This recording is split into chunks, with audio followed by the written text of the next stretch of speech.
자, 이제 사흘 뒤 금요일이면 남북 정상회담입니다. 공식 환영식과 정상회담, 환영 만찬 등이 판문점에서 하루 종일 진행될 예정인데요. 김정은 위원장이 걸어서 남쪽으로 넘어올 것으로 예상되고 있습니다. 한편 백악관은 완전한 비핵화 관철 의지를 분명히 하면서 먼저 제재를 완화하는 일은 없을 것이라고 밝혔습니다.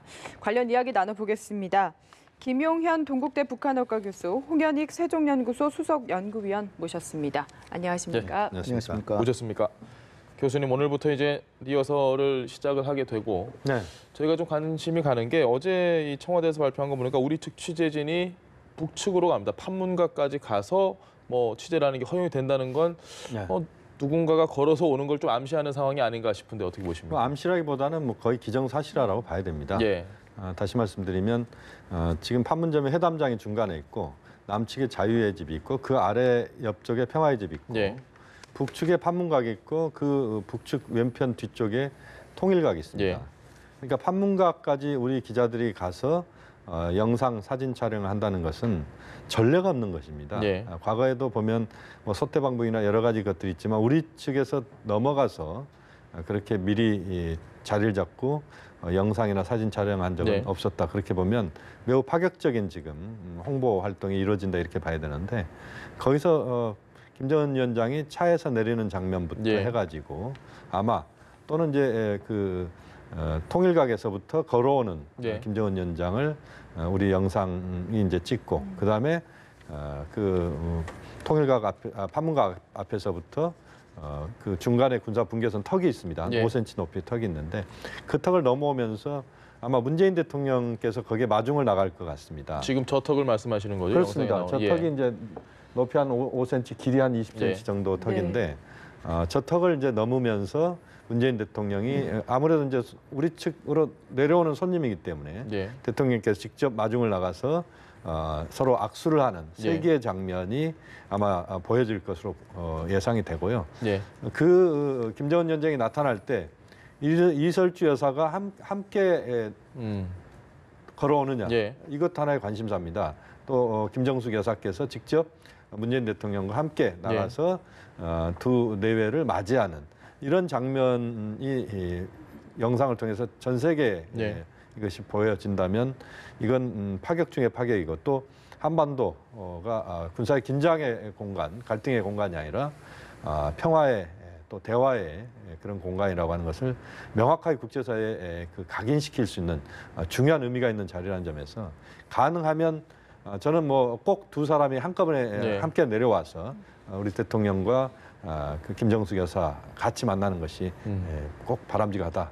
그렇게 또 기대를 하고 있습니다. 알겠습니다. 그럼 지금 하시는 얘기를 들어보면 부부 동반 참석이 될 거다 이렇게 좀 예상을 하시는 거네요. 뭐 예상이라기보다는 기대인데요. 만찬 때는 아마 그 부부 동반 참석은 거의 확정적일 것 같다는 생각이 듭니다. 알겠습니다. 저녁 만찬은. 그런데 이제 아침에 환영식을 우리가 하게 되는데 거기까지 이설주 여사가 참석을 하게 되면 그 다음부터 이제 한 오전 한 10시 정도나 될까요? 그때부터 오후 4, 5시까지는 두 퍼스트 레이디가 할 일이 사실은 공식적으로는 별로 없습니다.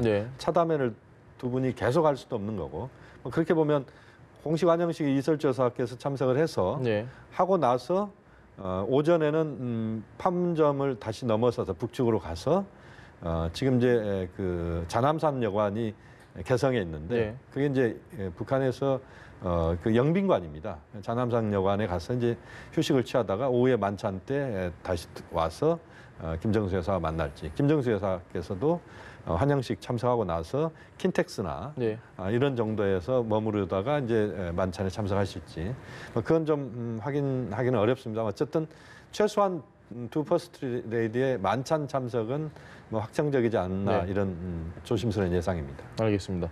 홍 의원님, 지금 문재인 대통령이 저희가 아까 그 5cm 정도 되는 턱을 보여줬습니다. 군사분계선. 마중을 나가서 군사분계선에 있는 턱 우리 쪽에서 악수를 할지 아니면 좀 넘어가서 악수를 할지 뭐 지역적인 부분일 수는 있지만 그 부분도 좀 관심이 가거든요. 일단 문재인 대통령께서는 우리 쪽에서 기다리실 테고 김정은 위원장이 그 중립국감독위원회 하고 그 중립국감독위원회 소위의실 그 사이를 그 사이를 건너와야 이 그 판문각하고 이쪽 자유의 집하고 딱 그 화면이 딱 거기서 맞기 때문에 예. 거기로 넘어오실 것 같은데 그 건물 사이로 우리 대통령은 우리 쪽에서 맞이하는데 아마 김정은 위원장이 넘어오면서 악수를 하지 않을까.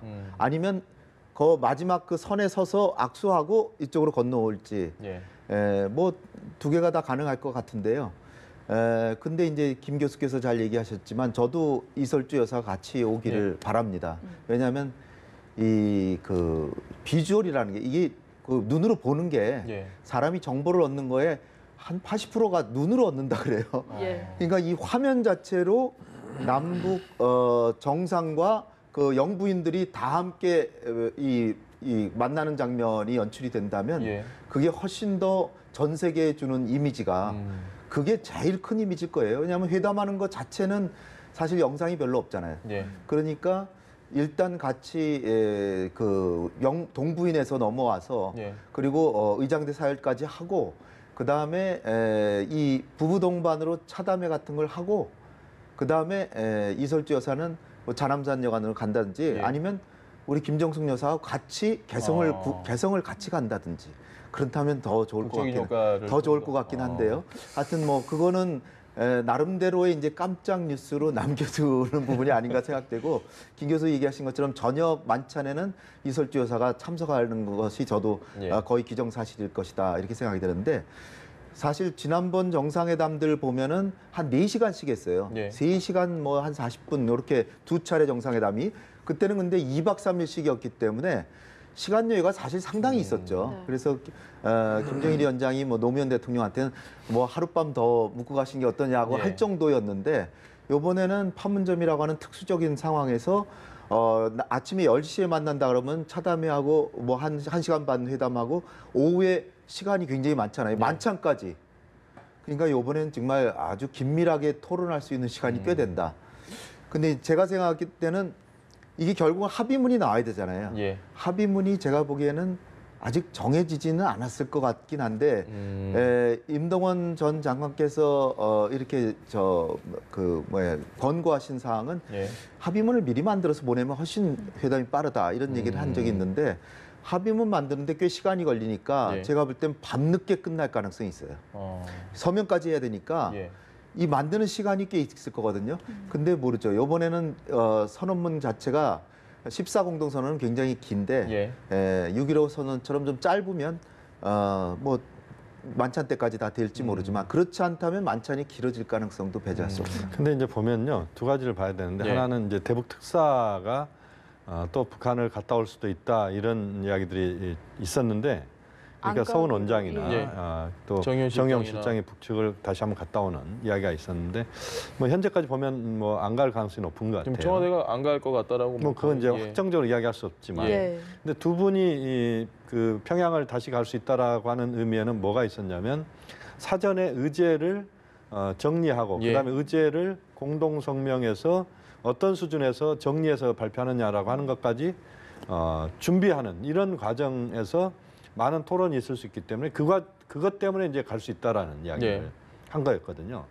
근데 이번 지금 상황을 보면 안 갈 가능성이 높다 이렇게 나오는 것은 결국 공동성명이나 공동선언의 내용들에서 그렇게 큰 이견이 지금 없다. 그렇게 우선 전망할 수 있을 것 같습니다. 그렇기 때문에 물론 이제 저녁 만찬을 하는 것은 만찬 시간에 홍 박사님 말씀하신 대로 그 공동 선언이나 공동 성명의 문구를 최종적으로 이제 그 실무자들이 정리해서 마지막 최고 지도자가 사인하는 거거든요. 그것 때문에 만찬을 하는 건데 그 시간을 벌기 위해서. 근데 아마 이번에는 만찬이 뭐 분위기가 좋아서 길어질 수는 있겠지만 그러나 합의문이 난항을 겪기 때문에 만찬이 아주 길어질 가능성은 그렇게 높지 않다고 봅니다. 그리고 또 그 김정은 위원장의 성격상 보면은 굉장히 좀 통 큰 스타일이고 문재인 대통령은 굉장히 차분하면서도 또 밀고 나갈 땐 굉장히 힘있게 밀고 나가는 스타일이기 때문에 아마 그 만찬의 어떤 분위기 때문에 길어질 가능성이 있다 이렇게 봐야 될 것 같고요. 그다음에 하나 이제 그 공식 환영식 할 때 아침에 환영식 할 때 의장대 부분인데 원래 지금 판문점 안에는 그 개인 화기를 갖고 들어갈 수 없게 돼 있습니다. 그러니까 지금 이제 약간 호신용 비슷하게 그 권총만 지금 차고 있거든요. 그 안에서 그 경계병들이. 그러면 이제 의장대가 들어간다는 것은 소총을 갖고 들어간다는 거거든요. 의장대가 들어간다면. 그렇게 된다면 아마 제가 볼 때는 의장대 행사가 약간 약식으로 될 가능성이 있다. 소총을 들고 의장대가 거기 안에 들어가서 그 의장대 사회를 하는 것은 지금 현재까지의 그런 관례나 또는 그 유엔사 관할의 그 구역 안에서는 불가능한 걸로 돼 있기 때문에 또 다른 형태의 어떤 환영식, 예를 들면 우리 화동들이 김정은 위원장에게 꽃다발을 전달한달지, 또 거기에서 뭐 예를 들어서 우리의 소원 통일이라는 통일 노래를 뭐 어린이 합창단이 합창을 한달지, 뭐 이런 식의 과정들, 또 뭐 거기에 환영식과 관련된 뭐 몇 가지 그런 이벤트들이 나올 가능성이 있다.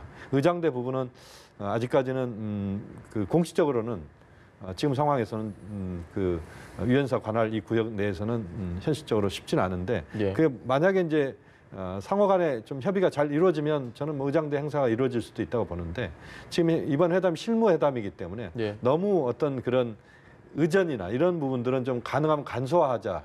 문재인 대통령도 상당히 간소한 걸 좋아하는 분이시거든요. 약식으로. 그래서 좀 약식으로 갈 가능성이 좀 높지 않느냐. 다만 상당히 어떤 그 감동을 주는 그런 환영식. 청와대가 그런 부분에서 굉장히 강점이 있는 것 같습니다. 그래서 좀 뭔가 가슴 뭉클한 환영식 뭐 이런 쪽으로 준비가 될 가능성이 있다고 봅니다. 홍 의원님 생각은 어떠십니까? 의장대 부분도 사실 좀 관심이 많았거든요. 어떻게 식으로 좀 진행이 될까요? 과거 전례대로 하지 않을까 보이는데 과거 정상회담 때도 의장대 사열이 있었는데 태극기는 개양하지 않고 애국가도 연주 안 한 걸로 제가 알고 있습니다. 그러니까 북한의 국가도 연주를 안 하고 인공기도 개양하지 않으면서 나름대로 국빈이 왔다는 그런 표시를 하는 구색 정도로 맞추고. 네, 구색을 맞추고, 그건 아마 북측에서도 양해할 것이라고 이제 생각이 됩니다. 왜냐하면 과거에 우리가 평양을 대통령들께서 이제 가셨는데도 안 했기 때문에, 그러니까 뭐 따뜻하게 맞이해서 그 예절에 맞으면 되는 거지. 파격적으로 이렇게 할 필요는 없다라고 보고요. 아직도 국민 감정이 한 몇 달 전만 생각해 보세요. 이 언제 전쟁할지도 모른다 이렇게 생각했는데 이 정도 하는 것이 정말 꿈 같은 현실이 이제 벌어지고 있고, 지난번 예술당 공연이 뭐 봄이 온다는데 진짜 며칠 있으면 봄이 완연한 봄이 올 것이라고 이제 생각이 되는데, 이거는 뭐 형식도 중요하지만 내용 면에서 진짜 며칠 전에 그 당 중앙위원회 전원회의에서 나온 것처럼 핵 문제에 있어서 좀 통 크게 완전히 포기하겠다 이렇게 해주면 그걸로 정말 봄이 오는 거지. 형식적인 거는 뭐 이미 예견이 되는 것이기 때문에 진정한 봄이 왔으면 좋겠습니다. 알겠습니다. 금요일 날씨도 좋다고 하니까 진짜 봄 느낌이 많이 날 것 같은데, 말씀하셨던 그 형식보다는 내용이 지금 비핵화라는 게 핵심 의제로 들어간 게 이번이 처음이지 않습니까? 두 번의 정상회담에서는 그렇지 않았던 것 같은데. 그러니까 지난 2000년, 2007년 정상회담은 남북관계가 핵심 의제였고요. 비핵화 문제나 평화체제 문제는 어떻게 보면 약간 부차적인 것이었습니다. 그런데 이번 정상회담은 정반대입니다. 비핵화 평화체제가 핵심 의제고 남북관계 의제는 부차적인 의제이고, 또 이번 정상회담은 북미 정상회담으로 가는 징검다리, 디딤돌, 마중물 역할을 하는 정상회담이다. 이렇게 보시면 됩니다. 그렇기 때문에 모든 논의는 한반도 비핵화 평화체제에 집중돼 있고, 거기에서 그야말로 허심탄회한 대화, 이게 이제 가장 중요한 것 같습니다. 그래서 뭐 판문점을 평상시에 가서 보시면 바람 소리하고 새 소리밖에 안 들립니다. 그만큼 이제 회담에 집중하는 것이고, 아까 홍현익 박사님 말씀하신 것처럼 과거에 정상회담 할 때 실제 양 정상이 만나서 집중적으로 회담하는 시간은 그렇게 길지 않습니다. 이번보다 한번 절반 정도밖에 안 될 겁니다. 이번에는 오전 오후 다 합치면 뭐 시간에 따라서 달라질 수 있습니다만 6, 7시간을 집중적으로 토론할 수 있습니다. 과거에 비해서 한 두 배 이상 많다는 건데, 어떻게 보면 뭐 사전에 여러 가지 준비가 돼서 미리 다 많은 부분 그 양해가 되거나 공감대 형성돼 있을 거라고 봅니다만, 어쨌든 비핵화 평화체제에 대한 충분한 공감대 형성, 이게 중요할 것 같고, 또 하나는 이제 종전선언이라는 표현을 우리가 지금 쓰고 있습니다만 1953년 휴전협정 체제를 종식시키는, 그래서 이제는 전쟁 없는 한반도, 또 비무장지대가 정말 그야말로 비무장지대인 한반도, 또 비무장지대인 군사분계선, 이것을 이제 실현하기 위한 남북 최고 지도자 간의 충분한 대화 속에서 군사 부분에 있어서 여러 가지 내용들을 좀 다룰 필요가 있다고 보고요. 또 한편으로 이제 남북 관계 관련된 부분에서는 이게 겉으로 이제 그 공동성명이 이렇게 이쪽으로 나올 가능성이 낮습니다만 그러나 북한 경제 개발과 관련된 부분에 대해서는 저는 남북 최고 지도자가 많은 대화를 해야 된다고 봅니다. 왜냐하면 그래서 이제 비핵화 문제가 해결이 되는 과정에서 북한 경제 개발 문제가 매우 중요한 의제로 떠올 겁니다. 그런 부분에서 사전에 남북 최고 지도자가 그런 대화까지 시간이 허락이 된다면 그런 대화까지 하면서 좀 더 많은 부분에서 이야기를 하는 것이 중요하다고. 알겠습니다. 네, 지금 말씀하신 내용 중에 이 종전 선언 부분이 트럼프 대통령도 그렇고 우리 측도 확인을 해준 게 논의를 지금 하고 있는 상황 아닙니까? 네. 어느 정도 수준까지 이야기가 나올 거라고 보십니까? 뭐 종전을 선언한다라고 하는 게 남북한 간에만 하는 건 큰 의미가 없기 때문에 향후 적대행위를 하지 않는다, 적대행위를 금지한다, 그리고 뭐 내정 간섭을 하지 않는다 이 정도만 확인하더라도 왜냐하면 종전이라고 하는 것은 이제 그 노무현 대통령하고 김정일 위원장 간에 2007년에 정상회담에서 종전 선언을 할 것을 저 3사자 정상회담에서 한반도에서 만나서 할 것을 추진한다 뭐 이런 식으로만 합의를 했는데 종전 선언을 하도록 하는 걸 합의할 수 있죠. 종전 선언을 하는 게 아니라 왜냐하면 남북한끼리만 하는 거는 그 큰 의미가 없기 때문에 미국이나 중국 뭐 적어도 미국 적어도 미국까지 같이 해야 되기 때문에 그래서 이제 대통령께서 얘기하신 게 남북 간의 종전 선언을 하기로 합의하고 북미 간의 비핵화의 진전이 있으면서 트럼프 대통령하고 김정은 위원장 간에도 종전 선언을 하자 그러면 우리 대통령이 합류하셔서 3자가 선언하자 이런 제안을 하신 바 있잖아요. 그러니까 그렇게 하고 그럼 중국이 또 섭섭해하니까 종전선언은 그렇게 하더라도 뭐 평화협정 체결하는데 4자가 회담을 하자 뭐 이렇게 할 수도 있고 아니면 중국도 같이 해서 4자 종전선언을 따로 기회를 마련해서 사실 북미 정상회담 하는데 우리 대통령이 거기를 또 찾아가서 판문점에서 하면 몰라도요. 판문점 가능성이 지금 크진 않아 보이기 때문에 그 양자 정상회담이 3자 정상회로 바뀌는 건 쉽지 않기 때문에 차제에 또 기회를 마련해서 4자가 제주도 같은 데서 만나서 종전선언을 한다든지 이런 구상도 좋을 것 같고요. 그러니까 종전선언이라고 하는 말 자체에 얽매일 게 아니라 상호 불가침과 적대행위 금지, 내정 간섭 불가 요것만 확인을 하고 그다음이 중요한 게 비핵화에 대한 완전한 의지 그리고 진짜 바라건대 몇 년 몇 월까지 완전 비핵화하겠다. 그 얘기를 우리 문재인 대통령과의 만남에서 만약 못 이룬다면 트럼프 대통령과의 만남에서라도 2020년 6월 말까지 완전한 비핵화를 하겠다라고만 못 박아도 대성공이라고 보고요. 그 종착 지점을 설정하는 게 중요하고 그다음에 지금 신뢰가 상호 부족하니까 북한의 핵 자산이 뭐가 있는지도 잘 몰라요. 그러니까 신고하고 검증부터 받아라. 그러니까 NPT 복귀하고 IA 사찰 받아라. 이것만 합의를 해줘도 양측의 신뢰가 확실히 이제 증진이 되니까 좀 단계적으로 시행을 하더라도 포괄적인 합의를 하고 일괄 타결하고 단계적 시행하고 사찰 검증 이거를 하는 원칙만 합의하더라도 대단한 것이다. 알겠습니다. 근데 이제 어디까지 갈 수 있는지 이제 두고 봐야지. 종전선언 관련돼서 한 가지만 좀 말씀을 드리면 가장 중요한 것은 이제 한반도의 평화 정착입니다. 평화 정착을 위해서 1953년 체제는 종식시킨다. 그것은 결국 전쟁 없는 한반도, 서로 남북이 상호간에 침략하지 않는 한반도.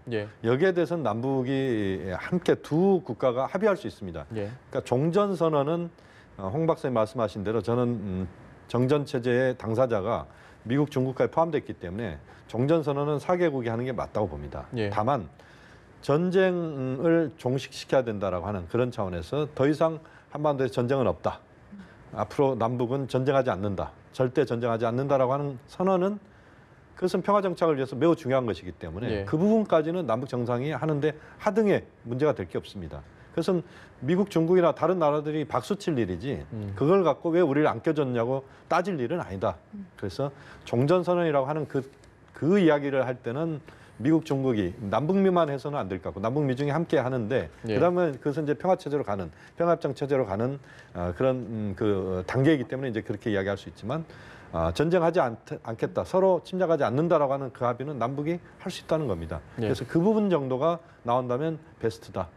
그렇게 봅니다. 알겠습니다. 네, 지금까지 김용현 동국대 북한학과 교수, 홍현익 세종연구소 수석 연구위원과 이야기 나눠봤습니다. 말씀 잘 들었습니다. 네, 고맙습니다. 감사합니다.